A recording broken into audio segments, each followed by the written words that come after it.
Hey guys, welcome back to my YouTube channel stories by J. आज की story है मेरी एक फ्रेंड स्वाति की।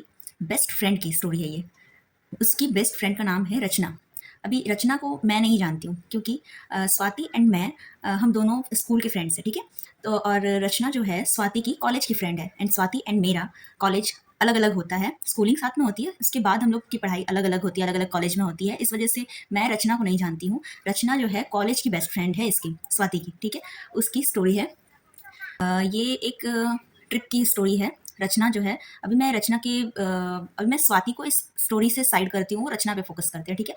अभी मैं इस पर्सपेक्टिव से सुनाऊंगी कि जैसे रचना ने ही मुझे ये कहानी सुनाया है, तब मुझे ये चीज़ है ना आपको समझाने में आसानी होगी। कि बार बार मैं स्वाति को बीच में डालूंगी तो आपको भी कन्फ्यूजन होगा, ठीक है।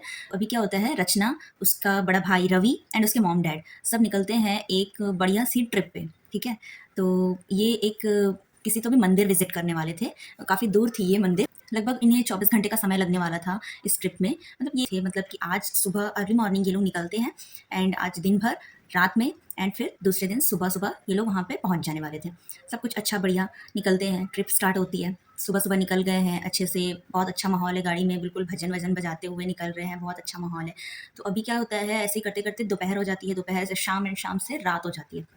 अभी क्या होता है, अभी बीच-बीच में रुके भी होते हैं ये लोग खाने-पीने के लिए, थोड़ा बहुत टाइम पास कर रहे होते हैं, तो थोड़ा-सा टाइम इन्हें एक्स्ट्रा ही लग जाता है। तो अभी क्या होता है, अभी रात रात हो जाती है, शाम हो गई होती है, चाय वगैरह पीते हैं एंड यही सब करते-करते रात हो जाती है एंड इनकी गाड़ी चल रही होती है अब एक सुनसान रास्ते पर। अभी ये टाइम हो रहा होता है रात का 10 साढ़े 10 बजे का टाइम हो रहा होता है एंड इनकी जो है, ये अपनी खुद की गाड़ी में ही सफ़र कर रहे थे, फोर व्हीलर में। तो पीछे मॉम-डैड एंड आगे दोनों भाई-बहन बैठे होते हैं, रचना एंड रवि। तो अभी क्या होता है कि इनकी गाड़ी जो है एक सुनसान रास्ते पर चल रही होती है। ये गूगल मैप के सहारे चल रहे होते हैं क्योंकि ऑब्वियसली ये नया जगह है एंड इस जगह पे इन्होंने कभी विज़िट नहीं किया था। तो ये लोग जो है मैप के सहारे चल रहे थे एंड कहते हैं ना, मैप कभी-कभी गलत रास्ता दिखा देता है, या फिर अगर आपके साथ कुछ बुरा होना होता है ना, तो कैसे न कैसे आपके साथ वो हो ही जाता है वो चीज़। तो अब इनके साथ भी ऐसा ही कुछ होने वाला था जिससे ये लोग अनजान थे अभी तक तो। तो अब 10 साढ़े 10 बजे का समय होता है, इनकी गाड़ी चल रही है एक सुनसान रास्ते पर, बगल आस-पास में मतलब जंगल, झाड़, बस बीच में रास्ता है। बस इनकी हेडलाइट की रोशनी में ये गाड़ी इनकी चली जा रही है एंड बगल से, अगल-बगल से कहीं से भी कोई गाड़ी नहीं आ रही है, जा रही है इनके। मतलब पूरे रास्ते में मान लो कि खाली इनकी ही गाड़ी चल रही है और कोई भी नहीं है।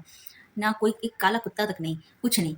तो अब क्या होता है, ये लोग थोड़ा-सा जो है अपने मॉम-डैड को बोलते हैं कि आप लोग रेस्ट कर लो एंड बीच-बीच में ना इसके फादर कभी ड्राइव कर ले रहे थे एंड कभी रवि ड्राइव कर ले रहा था। बट इस टाइम पे अभी खाना-वाना खा कर के जब ये लोग फिर से ड्राइव स्टार्ट करते हैं, नाइट नाइट हो गया है ना, तो अभी रवि बोलता है कि पापा आप रेस्ट कर लो पीछे, मैं चला लूँगा, मैं तो अभी यंग हूँ ना, तो मैं इतना थका नहीं हूँ, आप थक गए होंगे, तो आप आराम कर लो पीछे, मैं चला लूँगा। अगर मुझे ज़रूरत पड़ेगी तो मैं आपको जगा दूँगा, अगर मैं थक जाऊँगा तो।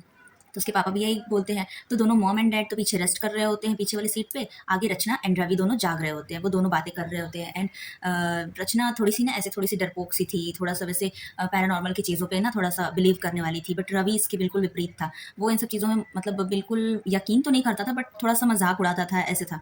तो अभी वो क्या करता है, बहन ही ना मज़े लेने लगता है कि उसको डराते हैं। अभी उसके ना मतलब बोरियत हो रहा है उनको कि बस ऐसे ही नॉर्मली गाड़ी चलाए जा रहे हैं, तो ये थोड़ा-सा उसको परेशान करना स्टार्ट करता है। उसको वो बोलता है कि रचना को बोलता है उसका बड़ा भाई, वैसे ये बड़ा भाई था बट बिल्कुल किसी फ्रेंड की तरह था, ठीक है? इनकी दोस्ती बहुत अच्छी थी। भाई-बहन से ज़्यादा ये बहुत अच्छे दोस्त हुआ करते थे।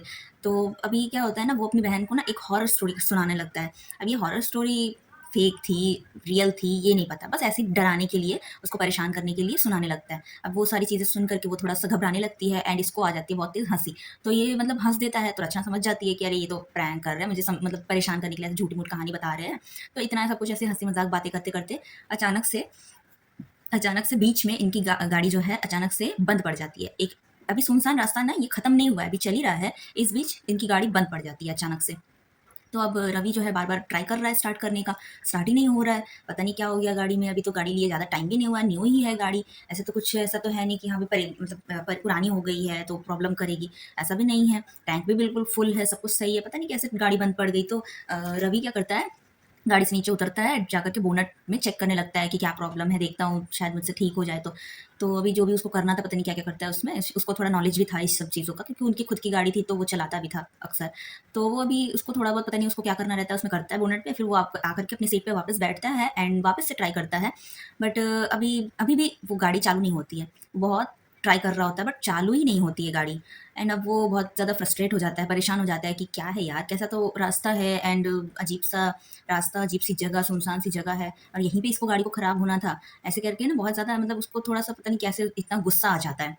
जबकि वो ऐसे नेचर का था ही नहीं, बहुत ही मज़ाकिया नेचर का था, बहुत ही हँसमुख नेचर का था। बट उसको पता नहीं इस टाइम पे कैसे इतना गुस्सा आ रहा था, उसको बहुत ज़ोर से गुस्सा आता है कि मतलब वो पता नहीं उसके दिमाग पे क्या आता है कि वो उस जगह के बारे में, रास्ते के बारे में, आस-पास चीज़ों के बारे में ना उल्टा-पुल्टा बोलने लग जाता है। मतलब कैसा-सा जगह है, मनहूस सी जगह है, पता नहीं कैसी जगह है, ऐसी जगह पे हमारी गाड़ी खराब हो गई है, ये वो, सब बहुत चीज़ बोलता है।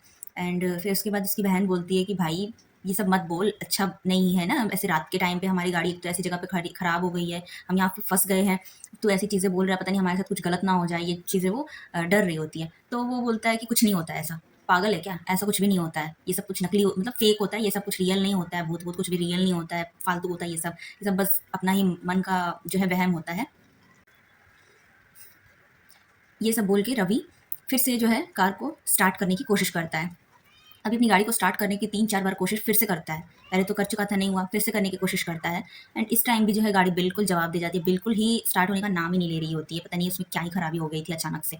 तो अब उसको बहुत ज़ोर से गुस्सा आता है, वो गाड़ी से बाहर निकल जाता है दोबारा, गाड़ी से बाहर निकलता है एंड अपनी गाड़ी की टायर पे ज़ोर से पैर मारता है, मतलब एक लात खींच के मारता है अपनी गाड़ी के टायर पे एंड फिर ना गुस्से से पीछे मुड़ता है एंड जैसे ही वो पीछे मुड़ता है, देखता है अपनी ही गाड़ी के बगल में एक बहुत ही घना-सा बड़ा-सा पेड़, बहुत ही बड़ा पेड़ था, बहुत ही घना एंड उसकी छाँव में ही उसकी गाड़ी खराब हुई थी। उसकी उस पेड़ की ना छाँव में ऐसे, ये उसके पेड़ की छाँव है, ऐसे इसकी गाड़ी यहाँ पे रुकी हुई है, ठीक है? तो अब क्या होता है, ये उस पेड़ को ना बहुत ऐसे अजीब सी नज़रों से देखता है क्योंकि वो पेड़ बहुत अजीब था। उसमें पता नहीं क्या-क्या काले-काले कपड़े बंधे हुए थे, डॉल्स वगैरह बंधी हुई थी, मटके, नारियल, पता नहीं क्या अजीबो-गरीब चीज़ें बंधी हुई थी, पता नहीं क्या-क्या, बहुत अजीब, बहुत ही अजीब था, काले-काले धागे बंधे हुए थे। तो बहुत ही क्रीपी वाइब्स आ रही थी बट इसको पता नहीं क्या ऐसा समझ में ही नहीं आता है क्या है ये सब। ऐसे अजीब-सा ऐसा मुँह बना करके ऊपर से नीचे तक ये उस पेड़ को ऐसे देखता है, घूरता है एंड फिर उसकी बहन भी बाहर निकलती है उसको देखने के लिए कि क्या कर रहा है ये उस तरफ। तो उसको जैसे ही वो उसकी बहन उसके पास पहुँचती है निकल के, तो देखती है कि उसका भाई इस पेड़ को ऊपर से लेके नीचे तक ऐसे देख रहा है और अजीब-अजीब सा, जैसे कि किसी चीज़ को हम लोग देखकर ऐसे ऐसा करते हैं ना, ऐसा घिन सा आता है, इस तरीके के एक्सप्रेशंस दे रहा है। तो उसकी बहन बोलती है, "भाई यहाँ पे मत खड़े हो, ठीक नहीं लग रहा है मुझे, चल जल्दी-जल्दी चल गाड़ी में बैठ, ट्राई करके किसी तरह हम लोग स्टार्ट करते हैं या फिर धक्का-वक्का लगा करके कुछ करें।" तो अभी उसका भाई सुनता है ये चीज़, पता नहीं उसको क्या होता है इस चीज़, मतलब इस जगह पे आकर के उसका नेचर क्यों इतना फ्लक्चुएट कर रहा था कि कभी मतलब उसको इतना गुस्सा कभी आया ही नहीं था। रचना बताती है कि उसके भाई ने कभी इतना गुस्सा किया ही नहीं था। पता नहीं उसको ऐसा क्या गुस्सा चढ़ रहा था, वो उस पेड़ को ना 2 लातें खींच के मारता है कि उसकी गाड़ी नहीं चालू हो रही है। तो फिर उसके बाद रचना एकदम हड़बड़ा जाती है, घबरा जाती है, उसको बोलती है कि क्या कर रहा है भाई? ये सब क्या कर रहा है? देख इस पेड़ की हालत, क्या-क्या बंधा हुआ है इसमें, पता नहीं क्या है, नहीं है, हमारे साथ कुछ बुरा ना हो जाए, तो क्या कर रहा है? चल, चल, चल गाड़ी में बैठ। अभी ये बात होती ही है, ये लोग गाड़ी में बैठने के लिए जैसे ही गाड़ी का दरवाज़ा खोलते ही हैं, इनकी गाड़ी की छत के ऊपर ढप करके कुछ गिरता है। अब रचना एंड रवि दोनों हैरान हो जाते हैं कि क्या गिरा? अब ये जो कुछ भी गिरा था वो उस पेड़ के ऊपर से ही गिरा होगा, क्योंकि पेड़ की छाँव में ही वो कार खड़ी थी इनकी। तो अभी क्या होता है, दोनों हैरान हो जाते हैं, क्या गिरा भाई? देखते हैं तो रवि जो है ना फट से उस चीज़ को टच कर लेता है। वो एक कलश होता है जो इतने इतने साइज़ का जो कलश होता है ना, जो पूजा वगैरह में हम लोग यूज़ करते हैं। मतलब ना ज़्यादा बड़ा ना ज़्यादा छोटा। जैसे एक फ्रूट उसके अंदर आ जाए इतना बड़ा कलश था। तो क्या करता है ना, फट से उसको उठा लेता है। तो रचना कहती है, "अरे भाई! ऐसे किसी भी चीज़ को क्यों छू रहा है एकदम से? पहले मम्मी-पापा को तो जगाते हैं, देखते तो हैं क्या है नहीं है।" तो फटाक से उसको हाथ में ले लिया। अब वो हाथ में तो पकड़ लिया है उस कलश को। अब उसके कलश के अंदर देखता है। कलश बिल्कुल बाहर से ना ऐसा है जैसे कि पीतल या तांबे का जो भी बर्तन होगा तो बहुत यूज़ नहीं हुआ होगा, बहुत पुराना होगा तो कैसे बिल्कुल काला-सा पड़ जाता है ना, ऐसे उसकी हालत थी। एंड अंदर सोचो इतना छोटा-सा कलश एंड उस कलश के अंदर जैसे ही वो देखता है तो उसके अंदर बिल्कुल अंधकार, बिल्कुल इतनी गहराई, इतना काला, पता नहीं इतनी गहरी, क्या उसको इतना गहराई महसूस होता है उस कलश के अंदर, जैसे कि वो कलश नहीं है, कोई गुफ़ा है, जिसका कोई अंत ही नज़र नज़र नहीं आ रहा है। इस तरीके से कुछ 2 सेकंड तक उसको देखता है एंड उसके बाद उसको उसमें कुछ तो दिखाई देता है, मतलब थोड़ा क्लियर होता है उसको देखने में कि क्या है इसके अंदर, तो वो हाथ डालता है, उसको पता नहीं चलता है कि क्या है अंदर। तो वो अपना हाथ घुसाता है उस कलश के अंदर एंड निकालता है तो उसके हाथ में आता है एक एप्पल। जो कि बिल्कुल एकदम लाल-लाल, बिल्कुल ताज़ा, बिल्कुल रसीला सा एप्पल होता है। तो वो निकालता है एंड अपनी बहन को दिखाता है, "देख, देख इसके अंदर तो एप्पल है।" अब देख रहे हो आप इसका जो है नेचर इतना फ्लक्चुएट हो रहा है इस टाइम पे। एक तो पहले वो शांत था, फिर गुस्से में आ गया, अब यहाँ एक्साइटमेंट हो रही है उसको उस एप्पल को खाने की। तो लेकिन उसकी बहन बोलती है कि, "ना, ना भाई ये कोई साधारण चीज़ नहीं लग रही है, तू जल्दी से फेंक इस कलश और एप्पल को फेंक, ये सब मत कर।" लेकिन इतना वो बोलती ही है, जस्ट उसके मुँह से निकला ही है, वो फटाक से उस एप्पल का एक बाइट ले लेता है। अब यहाँ पे रचना की हालत ख़राब हो जाती है, थर-थर काँपने लग जाती है कि भाई ये तू क्या कर रहा है? तू क्या कर क्या रहा है? तुझे कुछ सेंसेस बना रहे है, तू क्या कर रहा है?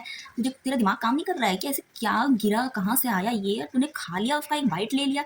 तो वो बोलता है, हाँ, तो क्या हो गया? एप्पल है, खा लिया, इतना अच्छा था, इतना टेस्टी था, मीठा एप्पल, मैंने खा लिया, उसमें क्या हो गया? एक बाइट ही तो लिया है, ऐसा क्या हो गया? तू इतना क्यों रिएक्ट कर रही है? मतलब बिल्कुल चिल जैसे कुछ हुआ ही नहीं। अभी जो थोड़ी देर पहले उसकी गाड़ी स्टार्ट नहीं हो रही थी तो उसको इतना गुस्सा आ रहा था, अब एकदम से ही उसका मतलब गुस्सा सारा छूमंतर हो गया, एकदम रिलैक्स हो गया। तब बोलता है चल चल चलते हैं, काफ़ी लेट हो रहा है। तो अब रचना भी कुछ नहीं बोलती है, अपनी सीट पे जाके बैठ जाती है, ये भी ड्राइविंग सीट पे अपना बैठ जाता है। एंड मतलब अचंभे वाली बात है कि अब एकदम 1 सेकंड में ही गाड़ी स्टार्ट हो जाती है। एंड गाड़ी स्टार्ट हो जाती है तो बोलता है कि रवि चल देख अपना गाड़ी स्टार्ट हो गया है, चल चलते हैं, छोड़ हटा। एंड वो रचना ध्यान नहीं देती है कि रवि जो है उस कलश एंड उस एप्पल को गाड़ी के अंदर ही रख लेता है। एंड वो कौन से कहाँ रखता है, कहाँ रखेगा इंसान, कहीं वहीं डैशबोर्ड पे कहीं तो रखेगा ही ना, जब वहीं अगल बगल में कहीं रखेगा अंदर। पता नहीं वो कहाँ रखता है कि इसका नज़र नहीं पड़ता है उस चीज़ पे या ध्यान भी नहीं जाता है। ये लोग चल लेते हैं वहाँ से। एंड इस सब इतनी सब कुछ चीज़ें हो रही है पीछे। इनके पेरेंट्स ऐसी पता नहीं कौन सी गहरी नींद में सो रहे हैं कि इनकी नींद ही नहीं खुल रही, इतना सब कुछ हो गया, इतना ये लोग बातचीत कर रहे हैं, गाड़ी से बाहर निकल रहे हैं, ये सब कुछ हो रहा है, इनके पेरेंट्स की नींद ही नहीं खुल रही है, पता नहीं कौन सी गहरी नींद में सो रहे हैं। फिर उसके बाद अभी ट्रिप कंप्लीट होती है, पहुंच जाते हैं, सुबह का टाइम हो चुका होता है, पहुंच जाते हैं, एक लॉज में रुकते हैं। अभी लॉज का कैसा सीन रहता है कि आप वहाँ पे बस ठहरे हो, आपको कोई खाना वाना नहीं मिलता है, आपको जो भी खाना है आपको बाहर जाके खाना है या फिर ला के खा सकते हो, ऐसा सीन रहता है। तब ये लोग भी वहाँ पे रुकते हैं, फ्रेश अप होते हैं। एंड जहाँ पे ये लोग दर्शन करने के लिए जाने वाले होते हैं, अभी उसके लिए तैयारी करते हैं, अपना जो भी कुछ फ्रेश अप होते हैं एंड जाने के लिए रेडी हो ही रहे होते हैं। एंड जैसे ही उसके पापा बोलते हैं कि चलो अभी मंदिर होके आते हैं, जिस जिस काम के लिए हम लोग यहाँ पे आए हैं, अभी जैसे ही ये चीज़ बोलते हैं, रवि अचानक से ना बिल्कुल एक डेड एक्सप्रेशन के साथ ना गुस्से से अपने फादर की तरफ देखता है। तो उसके फादर जो है थोड़ा ऐसा अजीब सा मतलब फ़ील मतलब समझ नहीं पाते क्या हो रहा है, क्या हो गया, इतना गुस्सा क्यों हो रहा है? तो रवि कहता है कि मैं नहीं आ रहा मंदिर, आप लोग जाओ। तो उसके फादर बोलते हैं कि क्यों? क्यों नहीं आ रहा है? हम लोग तो आए ही इसी चीज़ के लिए हैं यहाँ पे, तू क्यों नहीं आएगा यहाँ पे? तो बोलता है कि मेरी तबीयत कुछ ठीक नहीं लग रही है, मैं नहीं जाऊँगा। मतलब बहुत अजीब ढंग से बात करता है, वो कभी इस तरीके से बात नहीं करता अपने पेरेंट्स से या अपनी सिस्टर से, बहुत अच्छे से बिहेव करता है। तो अभी आज बहुत अजीब तरीके से मतलब रिएक्ट कर रहा होता है, जवाब भी उसी तरीके से ऐसे सीधे-सीधे से मतलब अजीब तरीके से बोल रहा होता है। तो ऐसा नहीं कि ऐसे बहुत भारी आवाज़ में या अजीब दूसरी आवाज़ में नहीं, अपनी ही आवाज़ में बोल रहा होता है। मतलब एक होता है ना कि मैं ऐसे अभी आपसे प्यार से बात कर रही हूँ नॉर्मल टोन में, अब मैं ऐसे बोली ऐसे ऐसे स्ट्रेट होके बोलूँगी ना, तो उस तरीके से वो बात कर रहा होता है। तो उसके पेरेंट्स को भी थोड़ा अजीब लगता है, शायद से हो सकता है वो पूरी रात ड्राइव करके आया है, थक गया होगा अभी, इसीलिए उसको फ़ोर्स नहीं करते, बोलते हैं चल ठीक है तू आराम कर ले, बाद में तू चले जाना, अभी हम लोग जाके आते हैं। तो बोलता है ठीक है। उसके बाद ये लोग मंदिर जाते हैं, जाके वापस आते हैं। एंड वापस आने के बाद वापस जब आते हैं तब देखते हैं कि रवि अपने बेड पर नहीं है। जब ये लोग वापस आते हैं मंदिर से एंड जैसे ही जिस कमरे में ये लोग ठहरे होते हैं उस कमरे में जैसे ही घुसते हैं ना, तो देखते हैं रवि बेड पर तो है ही नहीं। तो ये लोग जैसे ही अंदर आते हैं देखते हैं कि कहाँ है रवि, कहाँ चला गया, देखते हैं तो वो बेड से नीचे उतर के, मतलब वो बॉक्स वाले बेड नहीं थे, वो नीचे उसकी जगह थी बेड के नीचे छुपा हुआ था। तो ये लोग परेशान हो जाते हैं, ये क्या है? मतलब बेड के नीचे क्यों छुपा हुआ है भाई, बाहर निकल बाहर निकल। तो बाहर निकलता है एंड उसकी मॉम घबरा जाती है उसकी ऐसी हालत देख करके एंड पूछती है कि क्या हो गया बेटा, ऐसे क्यों कर रहा है, वैसे बेड के नीचे कौन छुपता है, क्या हो गया, कुछ बुरा सपना अपना देख लिया क्या तूने? तो बोलता है कि फिर वो बताता है कि हाँ, मैंने जो है आप लोग चले गए थे तो मैंने सोचा कि मैं थोड़ा रेस्ट कर लेता हूँ, वैसे भी मैंने रात भर सोया नहीं था, ड्राइव कर रहा था तो मैंने क्या किया ना, मैं सो गया। उसके बाद मुझे बहुत ही बुरा सपना आया, जैसे किसी ने मुझे जकड़ लिया है, कोई मेरे ऊपर बैठ गया है एंड मेरा गला दबाने की कोशिश कर रहा है, ऐसे बुरे-बुरे सपने मुझे आए। स्लीप पैरालिसिस होता है उसको। एंड फिर उसके बाद ये सारी चीज़ें जब बताता है अपने पेरेंट्स के साथ, तो उसके पापा तो उसकी मॉम तो यकीन करती है इन सब चीज़ों में, तो उसकी मॉम उसको समझाती है थोड़ा-सा, लेकिन उसके पापा बिल्कुल यकीन नहीं करते हैं, बोलते हैं ऐसा कुछ नहीं होता है, ऐसा थोड़ी होता है, ऐसे ही बुरा सपना होगा, ये सब कुछ नहीं होता है, चल मंदिर जाके आते हैं। एंड जैसे ही अभी फिर से बोलते हैं ना मंदिर जाके आते हैं, अभी एक बार तो ये लोग जाके आ चुके होते हैं, बट उनको लगता है कि इसको भी दर्शन करा लेते हैं, तबीयत ठीक नहीं है, थोड़ा ऐसा बोल रहा है, पूरा सपना है, तो थोड़ा सा मंदिर होके आ जाएगा, थोड़ा प्रसाद ले लेगा तो अच्छा लगेगा इसको। बट वो फिर से मना कर देता है इस बार भी। एंड वैसे ही सेम उसी गुस्से की नज़र से देखता है अपने फादर को। तो इस बार इसके फादर थोड़ा सा जो है शांत हो जाते हैं, नहीं बोलते हैं। तो अब रवि की मॉम बोलती है कि अब छोड़ो, बहुत हो गया ये सब घूमना फिरना, क्योंकि ये लोग और 2 दिन वहाँ पे रुकने वाले थे, थोड़ा अगल-बगल की चीज़ें एक्सप्लोर करने के लिए, थोड़ा घूमने वाले थे। बट अब उसकी मॉम इसकी हालत देख कर के बोलती है, "नहीं, नहीं, चलो, चलो घर वापस चलो भई, अब मन नहीं कर रहा है रुकने का, हालत ठीक नहीं है बेटे की, चलो घर चलते हैं।" एंड वहाँ से वो लोग निकल जाते हैं एंड घर पहुँचते हैं। पूरे रास्ते रवि बस चुपचाप पीछे की सीट में बैठा हुआ था, अब वो ड्राइव नहीं कर रहा होता है क्योंकि वो अब नॉर्मल नहीं था। उसके पापा पूरे रास्ते ड्राइव करते हैं, वो किसी से भी बात नहीं करता है, ना अपनी बहन से, ना अपनी मॉम से, ना अपने डैड से, किसी से भी बात नहीं करता है, बस अपनी जगह में चुपचाप बैठा हुआ रहता है। एंड कोई उससे हिम्मत नहीं कर रहा था बात करने की, क्योंकि जिस तरीके से गुस्से से उसने देखा था ना उस लॉज में अपने फादर की तरफ, इन दोनों ने भी, उसकी मॉम एंड उसकी सिस्टर ने भी देखा ही था, तो उस चीज़ को याद करके ना उन्हें डर लग रहा था। उन्हें कुछ तो अंदाज़ा हो रहा था, बट उसके मॉम डैड को समझ नहीं आ रहा था कि उसके साथ क्या हो रहा है, क्योंकि उसने कभी ऐसा बिहेव नहीं किया था अपने पेरेंट्स के साथ। बट उसकी बहन को वो रात वाली बात ना याद आती है, एंड उसको कनेक्ट करता है ये चीज़ कि ज़रूर ये चीज़ उसी से जुड़ी हुई है। एंड घर पहुँचते ही रचना जो है अपने मॉम एंड डैड को ये चीज़ें बता देती है कि ऐसा-ऐसा हुआ था। एंड उसकी मॉम कहती है कि तूने क्यों नहीं बताया हमें कि ये सब हुआ था? हमें उस टाइम क्यों नहीं जगाया तूने? ऐसा ये सब बातें होती है। एंड फिर ये लोग जो है उसको अभी तो मंदिर तो ले जाने की कोशिश कर चुके थे, वो तो जा नहीं रहा था। तो घर पे भी किसी को बुलाते हैं, उसको थोड़ा दिखाने-विखाने के लिए बुलाते हैं किसी को, तो वो ऐसे तोड़-फोड़ मचाता है घर में, ऐसे मतलब उथल-पुथल करता है ना घर में कि भाई साहब इसके मॉम-डैड डर जाते हैं एंड अपने आप को नुकसान पहुँचाने की कोशिश करता है। तो उसके मॉम-डैड तो हाथ जोड़ लेते हैं, भाई जाइए, आप हमें अपना बेटा जैसे है वैसे ही हम ठीक है झेल लेंगे, बट हमें हमारा बेटा हमारे साथ चाहिए। करके वो लोग जो है उनको भेज देते हैं एंड उसके बाद से वो किसी को भी नहीं बुलाते हैं, डर के मारे कि उसके माने उनका बेटा जो है खुद को हार्म ना कर ले। उनको अपने लिए नहीं, अपने बच्चे के लिए डर था। तो उसके बाद से वो किसी भी बाबा, ओझा ये सब किसी को भी, तांत्रिक वांत्रिक को किसी को भी नहीं बुलाते हैं। एंड उस दिन से, उस ट्रिप से जब से वो लोग आए थे ना, उस दिन से लेकर के अब तक अब तक उनका बेटा वैसे ही है। ना उनसे बात करता है, ना ही कहीं आता-जाता है, बस अपने कमरे में पड़ा रहता है। ये लोग जाते हैं, उसको खाने का दे देते तो खा लेता है चुपचाप से, बस जैसे कि उसके साथ उसके माँ-बाप रह रहे हैं, बस उसको कोई फ़र्क ही नहीं पड़ रहा है। वो बात ही नहीं करता है। बस ये लोग उसको कुछ पूछते हैं, ये चाहिए, वो चाहिए, ये लेना है, वो देना है, बस हाँ, बस ऐसे ही जवाब देता है। मतलब उसके भीतर जो चीज़ है ना, वो इनको हार्म नहीं कर रही होती है, बस वो रवि के साथ रहना चाहती है। उसको अगर वो कोई निकालने की कोशिश करता है ना उसके शरीर से, तब वो हार्म करने के लिए कोशिश करती है। बट अगर उसको कोई कुछ नहीं कर रहा है, तो वो चुपचाप उसके भीतर ही पड़ी हुई है। बट इन सब चीज़ों में क्या होता है ना कि इनका बेटा छिन गया उनसे। इनका बेटा पहले जैसा नहीं रहा। वो बिल्कुल अजनबियों जैसा बिहेव करता है उनके साथ, जैसे कि वो अपने माँ-बाप को पहचानता ही नहीं है। ये कहानी 5-6 साल पहले की है एंड अभी तक भी रवि की हालत वैसी ही है। ना उसकी शादी हुई, ना उसकी पढ़ाई पूरी हुई। एक छोटी-सी गलती आपको कितनी बड़ी मुसीबत में डाल सकती है, आपको नहीं पता। इसी एक नोट के साथ इस स्टोरी को ख़त्म करते हैं। अगर आपको ये कहानी अच्छी लगी है, तो इस स्टोरी को लाइक करना, सब्सक्राइब करना चैनल को। मिलते हैं किसी नेक्स्ट वीडियो में। Till then bye bye.